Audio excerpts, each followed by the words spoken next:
It's the greediest, most destructive, and disrespectful demonstration of just something run amok that you could ever see. There's no way to describe it. I'm going to call him Professor. Boy, I learned a lot from that. A $65 million man lecturing us on greed. Listen, I want to talk to someone who actually worked with Neil Young briefly when Neil Young came to Fort McMurray the last time a few months ago, a filmmaker named Tim Moen, who joins us via Fort McMurray. Now, Tim, welcome to the show. I want to ask you, first of all, how did you connect with Neil Young, and what was the nature of your contract with him when he came to Fort McMurray?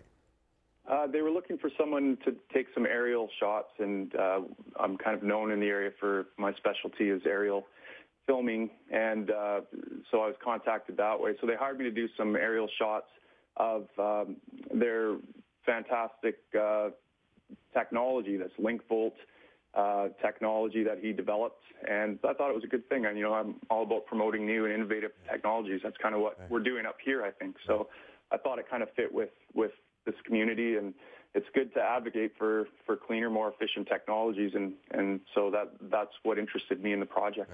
Right. It is a fascinating vehicle, 2 tons of fun, $1 million vehicle. Caught fire in his warehouse a few years ago, did almost $1 million damage, but hey, he's trying. He's got 2 engines in it. He's got a battery engine and a gas engine, so he's still tinkering. I got a question about that truck before I move on. I read on the website of this Link Volt monstrosity supercar that most of the time it's carried on the back of a car carrier, you know, like one of those semi-trailers that you drive cars on. Did you see that vehicle, or was it always being driven on its own power? No, it was always driven under its own power. I mean, they had their support crew, and they had a diesel-burning bus, obviously, following it up here. But he made a point of making sure it got here from I think he came from L.A. or San Francisco. He made sure that it got here under its own power, but it did take a bit of support, I think, obviously, to get there, and it broke down a few times, and they had some issues. But yeah, well, one day I'll be rich enough to have a whole support crew tag along with me and a diesel bus of hangers-on. But let's get to the real point. I want to talk about what you were asked to film for part of his show and what you specifically were not asked to film. Can you tell me about that? Well, yeah, I mean, when he came up here, you know, I thought it would be interesting seeing the synergies that are happening in this community with green technology, reclamation. It just so happened at the time that there was this Sustainable. It was an environmentally friendly carnival that runs off used cooking oil in the community. With a solar-powered stage, I thought it would have been a fantastic shot to get Neil up there showcasing the green of this community, because that was kind of his message, showing some of these innovative things that we're actually doing up here. And so, you know, and I thought it would be interesting to show him the way in which we're trying to be good environmental stewards and that sort of thing.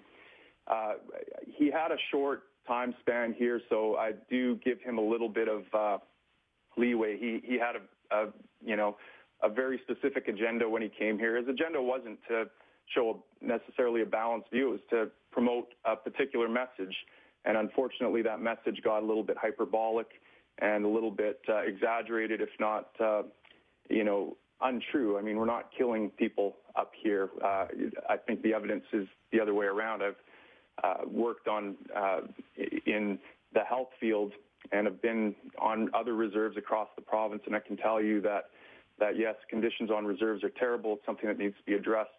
But First Nations people here are given all sorts of opportunity, and as a result, they're seizing that opportunity and picking themselves up out of the tragedy of their past abuses and being able to do some wonderful things, and they're flourishing in many ways. And you know, we do have some work to do. We need to tighten some things up. Tim, let me ask you back. Let me bring you back to Neil Young himself. Sure. Now, I know when James Cameron, who was a critic of the oil sands, visited, he went out of his way to hear all sides. He met with scientists. He met with industry. He inspected the new technology, which has a lower impact, the in situ or underground way of developing oil sands that does not have an open pit mine. Is it true that Neil Young refused to show any of these new technologies and did not meet with anyone from industry or these newer, greener technologies? Is that true?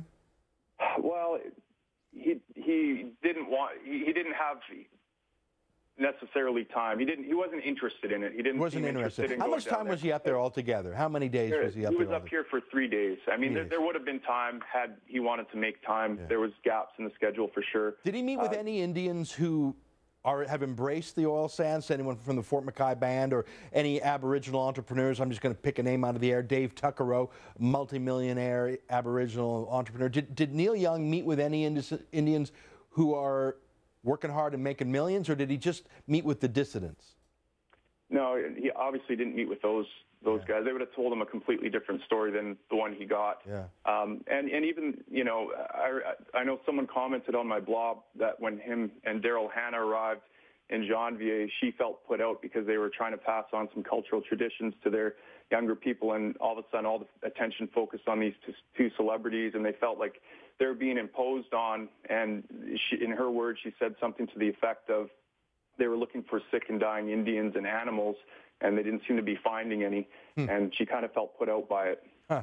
Isn't that the truth? Well, listen, Tim, I appreciate you. I mean, you've been very gentle with your former employee here, and you've said, well, maybe he didn't have time. When you're in Fort McMurray for 3 days and you manage to avoid the new technologies, the 2,000 Indians working happily and richly in the industry, all the scientists and all the reclamation, you're not there on a fact-finding mission. You're there on a propaganda mission, and I think you've helped shown that today. Thanks, Tim, for being a proud Albertan and a proud Fort McMurrayite. You keep up the fight.